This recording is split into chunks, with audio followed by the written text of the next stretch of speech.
Good. So we're here in Nijkerk in the Israel Center, and I'm here with Mr. Alon Ben-Gurion, the grandson of the great David Ben-Gurion, the founder really of the State of Israel, you could say. He was the one, the driving force behind the creation of the State of Israel. Came from Eastern Europe at the beginning of the 20th century to Palestine as it was under British, Ottoman Turkish Empire. Ottoman rule. So we're very thankful that you're here. We're very curious to find out more about your grandfather. What kind of man was he? Well, I think what drove Mr. David Ben-Gurion, my grandfather, Saba as I called him, you know, he was born in Plonsk on 16th of October 1886. He didn't like the life in Plonsk. As he grew up, you know, he got the love of the Bible from his father and grandfather. At the age of 3, he studied, he already knew Hebrew.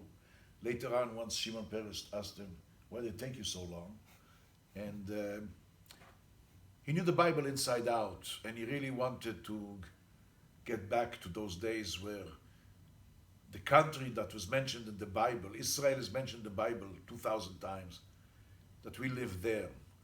He didn't like the life in the diaspora. He told me once that he was actually ashamed of the diaspora, and not from the diaspora, but more of how we got there. How did we lose Israel in the first place 2,000 years ago? And once he was determined that the place for him, first of all, is Eretz Israel, as he called it, he went there in 1906. And from there, he relentlessly, it was how do I bring the rest of the Jews here, and how do we build our own country? You know, he got ideas from Herzl. When Herzl once came to his little Plonsk village, they all looked at Herzl as a messiah. When he came with his vision of a Jewish country and a state. I think that when Herzl proposed that before we go to Israel, we'll go to Uganda, I think that's where Ben-Gurion stood against it and said, no, we are not going to do another stop on the way to Israel. We're going straight to Israel. So unfortunately, Herzl died when he was young, but Ben-Gurion was adamant about there's only one place for Israel. That's our biblical. We're going to bring the Bible back to our people and our people back to the Bible. But that's interesting you say, because often Ben-Gurion he was a secular Jew. He didn't really believe in the Bible. He was a socialist. This is the idea that we kind of get. But when I hear you, you're saying really the Bible was his... Well, his motivator, yeah. He's not, because he says that the Bible was not a religious book. It was, he said, it's faith. It's what he believed in. That's number one. Now, if you'll say to Ben-Gurion that he was a socialist, he will tell you he doesn't call himself a socialist. The reason that he gave, he says Hitler was a socialist. Stalin was a socialist. So if these two were socialists, I don't want to be a socialist. So he never called himself a socialist. But he looked at the Bible more of a history book, that it's connected to the Jewish people. It's, you know, it's very interesting. If you look at the Jewish faith, it's the only faith that is connected to a piece of land, if you think about it. You know, you can be a Jew in Holland, you can be a Jew in America, and you can come and say to me, well, I'm Jewish American, I've got nothing to do with Israel. Well, it doesn't work this way, you know, because when you pray, where do you turn to? Do you turn to East, to Jerusalem, or you turn to Hawaii? You turn to Jerusalem. In your prayer you say, "Im eshkachech Yerushalayim tishakach yemini." If I will forget you, Jerusalem, may you forget your right hand. So there is a connection between the land and the Jews. There's no other religion that there's a connection between the land. There's holy places. Israel has got many holy places for the Christians, many holy places for the Israel. But there's other places also, you know. The Muslims have got, instead of the two mosques in Jerusalem, in addition to that, they've got Mecca and Medina. Those are the high places. You know, you can be a good Buddhist anywhere in the world. You don't have to be somewhere in this. It's a religion. But the only religion that really is associated with land, and if you look at the Bible, what does the Bible say?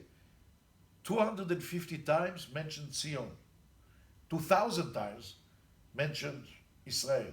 750 times mention Jerusalem.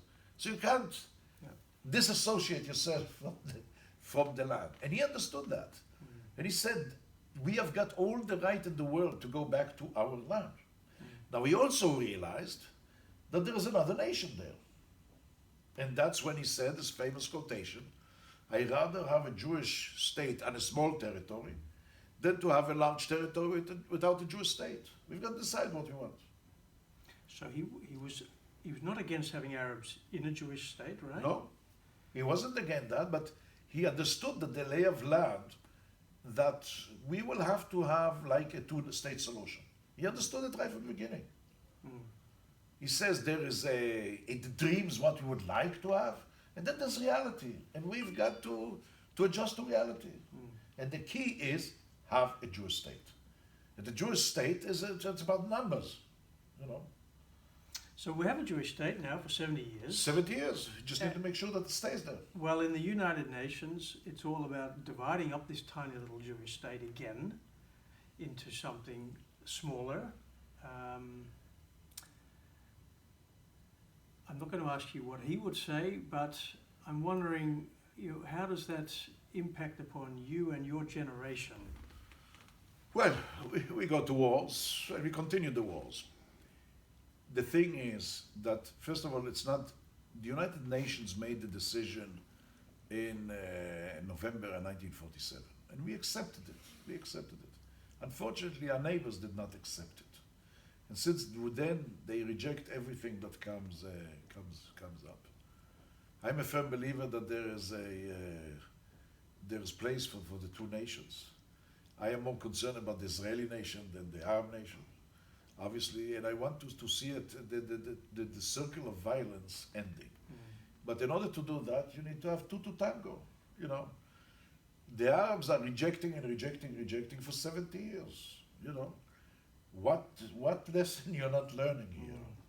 You know, the Egyptians learned a lesson. Sadat was brave, came to Israel, signed the peace treaty together with his partner Begin, and unfortunately also paid with his life. Hussein understood that after the circle of violence and made peace with us. Now, hopefully, sometimes in the future, our other neighbors will start understanding that. But it's going to take time. It might take time. It's nothing to do with the United Nations, because United Nations is not, unfortunately, it's not a favorable place for Israel. You just take the amount of resolution, anti-Israel resolution the last year versus the resolution against Syria. Syria is not this. So we've got to put it in proportion. You know, the solution for a conflict is between us and the Palestinians. It's got to be direct talks. We can't have ambassadors. We can't have people sending messengers.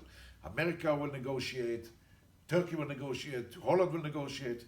Don't need negotiators. You can have all these countries help, but at the end of the day, it's face to face to have the conversation. And until people are willing to sit face to face and recognize each other with a common goal, it will continue for years there. And you know, the thing is that my generation, and I'm old now, but we fought in wars, the young generation is fighting in wars, and this will continue. Israel has never failed because of outside force. Israel always failed because of inside forces when we started to fight against each other. I hope that doesn't happen. I hope so too. Thank you very much. Thank you. Bless you. Thank you.